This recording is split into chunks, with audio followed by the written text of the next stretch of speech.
আসসালামু আলাইকুম। Dhaka holiday BD থেকে আপনাদেরকে শুভেচ্ছা জানাচ্ছি। আজকে আপনাদের সাথে আমি আছি মল্লিকা মৌ। তো আজকে আপনাদের সাথে মূলত নতুন আরেকটি কান্ট্রির কথা টপিকস নিয়ে কথা বলবো। তো আজকে যে কান্ট্রি নিয়ে আমি আপনাদের সাথে কথা বলবো সেটা হচ্ছে আপনার নিউজিল্যান্ড। তো নিউজিল্যান্ডের জন্য মূলত কী ধরনের ভিসা টাইপস হয়ে থাকে, এছাড়া আপনার নিউজিল্যান্ডের ট্যুরিস্ট ভিসার জন্য কী ধরনের ডকুমেন্টস আপনাদের থাকতে হবে। তো আজকে মূলত এই গুরুত্বপূর্ণ তথ্যগুলো আমি আপনাদের সাথে শেয়ার করব। তো প্রথমেই আমি আপনাদের সাথে নিউজিল্যান্ডের আপনার ভিসা টাইপস নিয়ে কথা বলছি যে নিউজিল্যান্ডের জন্য মূলত কী ধরনের ভিসা টাইপস হয়ে থাকে বাংলাদেশ থেকে। তো নিউজিল্যান্ডের জন্য যে ভিসা টাইপসগুলো হয়ে থাকে তার মধ্যে একটি হচ্ছে আপনার শর্ট স্টে ভিসা এবং আরেকটি হচ্ছে আপনার লং স্টে ভিসা। তো এই শর্ট স্টে ভিসাটা হচ্ছে মূলত যারা আপনারা স্বল্প সময়ের জন্য নিউজিল্যান্ডে ভ্রমণের উদ্দেশ্যে যাবেন, যেমন আপনি ট্যুরিস্ট এবং হচ্ছে আপনার ফ্যামিলি ভিসা এবং হচ্ছে আপনার বিজনেস অ্যাক্টিভিটিসের কারণে আপনি ইস্যু নিয়ে এই ইম্পর্টেন্ট ইস্যুগুলো নিয়ে হচ্ছে আপনি নিউজিল্যান্ডে যাবেন। তো এই ভিসাটা মূলত তাদের জন্য ইস্যু করা হয়ে থাকে। এবং এই শর্ট স্টে ভিসার মধ্যে হচ্ছে আপনার মূলত কিছু ক্যাটাগরি রয়েছে। তার মধ্যে একটি হচ্ছে আপনার ট্যুরিস্ট ভিসা, যেটা হচ্ছে মূলত অনলি ফর ট্রাভেল, অর্থাৎ আপনি শুধু ভ্রমণের উদ্দেশ্যে যাবেন। এই ভিসাটা মূলত তাদের জন্য ইস্যু করা হয়ে থাকে। এছাড়া আপনার যে বিজনেস ভিসাটা রয়েছে, এটা হচ্ছে মূলত নিউজিল্যান্ডে আপনারা যারা বিজনেস অ্যাক্টিভিটিস এর জন্য যাবেন এবং আপনার কোনো মিটিং কিংবা হচ্ছে আপনার কোনো বিজনেস ডিল রয়েছে, তো এটা হচ্ছে মূলত তাদের জন্য ইস্যু করা হয়ে থাকে। এছাড়াও আপনার যে লং স্টে ভিসা রয়েছে, এটার মধ্যে আপনার ওয়ার্ক পারমিট এবং হচ্ছে আপনার স্টুডেন্ট ভিসা, এছাড়াও হচ্ছে আপনার ফ্যামিলি ভিসা এবং হচ্ছে আপনার বিভিন্ন ধরনের আরও কিছু ক্যাটাগরি ভিসা রয়েছে। বাট এই তিনটা ভিসা খুবই ইম্পর্টেন্ট আপনার নিউজিল্যান্ডের ভিসার জন্য। তো এখন আসি যারা হচ্ছে আপনারা নিউজিল্যান্ডে যাবেন, তো তাদের মূলত কী ধরনের ডকুমেন্টস থাকতে হবে ট্যুরিস্ট ভিসার জন্য। তো আপনি অ্যাজ এ ট্যুরিস্ট বাংলাদেশ থেকে আপনি নিউজিল্যান্ডে যাবেন, তো সেক্ষেত্রে আপনার ডকুমেন্টসগুলো খুবই প্রপারলি ওয়েতে আপনাকে দিতে হবে। অর্থাৎ আপনার ডকুমেন্টসের উপর ডিপেন্ড করবে আপনার ভিসাটা, যে আপনি কতটুকু আপনার ভিসাটা হওয়ার ওয়ারেন্টি থাকবে। এবং আপনি খুব যদি ডকুমেন্টসগুলো প্রপারলি সাজিয়ে গুছিয়ে দিতে পারেন, তো সেক্ষেত্রে আপনার ভিসাটা হওয়ার চান্স খুব বেশি থাকবে।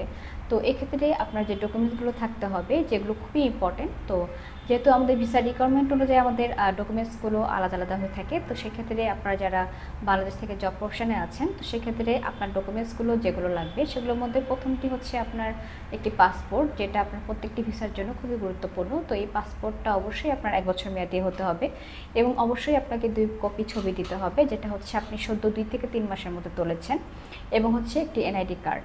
তো এই 3টা ডকুমেন্টস খুবই ইম্পর্ট্যান্ট পার্ট। তো এখন আসি আপনার জব রিলেটেড যে ডকুমেন্টসগুলো আপনাকে সাবমিট করতে হবে।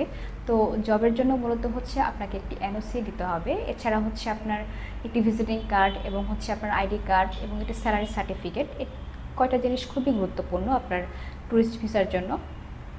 তো এগুলো মূলত আপনার জব প্রফেশনে যারা আছেন তাদের জন্য খুবই গুরুত্বপূর্ণ ডকুমেন্টস। তো এখন আসি আপনার এরপরের যে ডকুমেন্টসগুলো আপনাকে দিতে হবে, তো একটি টিন সার্টিফিকেট আপনাকে দিতে হবে, এছাড়াও একটি ট্যাক্স রিটার্ন কপি দিতে হবে এবং অবশ্যই সাথে আপনাকে একটি অ্যাকনলেজমেন্ট পে স্লিপ অ্যাড করতে হবে।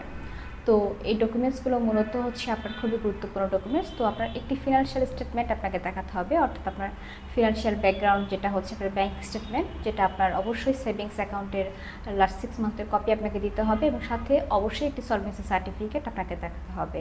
তো এই ডকুমেন্টসগুলোর মাধ্যমে আপনি খুব ইজিলি হচ্ছে জব অপশনে যারা আছে তার খুব ইজিলি অস্ট্রেলিয়াতে ট্যুরিস্ট ভিসার জন্য অ্যাপ্লাই করতে পারবেন।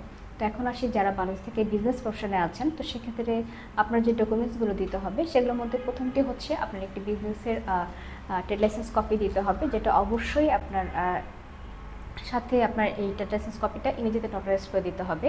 এছাড়াও টিনিং সার্টিফিকেট আপনাকে দিতে হবে এবং একটি ট্যাক্স রিটার্ন কপি আপনাকে দেখাতে হবে এবং যেটা অবশ্যই আপনার একটি অ্যাকনলেজমেন্ট পে স্লিপ আপনাকে দিতে হবে। তো আপনি যে ইয়ারলি ট্যাক্স পেড করেন, এটা মূলত হচ্ছে আপনার প্রুফ হিসাবে এই অ্যাকনলেজমেন্ট পে স্লিপটা কাজ করবে। তো এই ডকুমেন্টসগুলো হচ্ছে মূলত আপনার খুবই গুরুত্বপূর্ণ ডকুমেন্টস। তো এছাড়াও আপনার ফিনান্সিয়াল যে স্টেটমেন্টে রয়েছে, অর্থাৎ আপনার ব্যাঙ্ক স্টেটমেন্ট দেখাতে হবে, কারেন্ট অ্যাকাউন্টের লাস্ট 6 মান্থের এবং অবশ্যই একটি সলভেন্সি সার্টিফিকেট আপনাকে দিতে হবে। তো এই ডকুমেন্টসগুলো মূলত আপনারা যারা বিজনেস প্রফেশনে আছেন তাদের জন্য খুবই গুরুত্বপূর্ণ ডকুমেন্টস। এটার মাধ্যমে আপনারা হচ্ছে খুবই ইজিলি আপনারা হচ্ছে নিউজিল্যান্ডে আপনার ট্যুরিস্ট ভিসার জন্য অ্যাপ্লাই করতে পারবেন।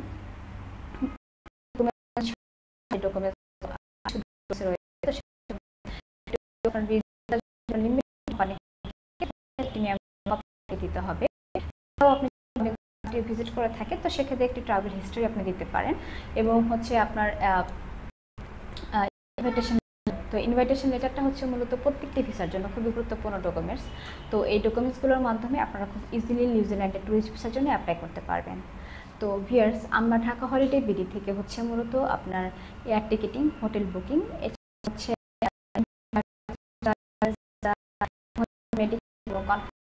কাজ করে থাকি। তো যারা আমাদের কাছ থেকে এই সার্ভিস তারা খুব দ্রুত আমাদের ঢাকা হটলাইন নাম্বারে যোগাযোগ করতে পারে।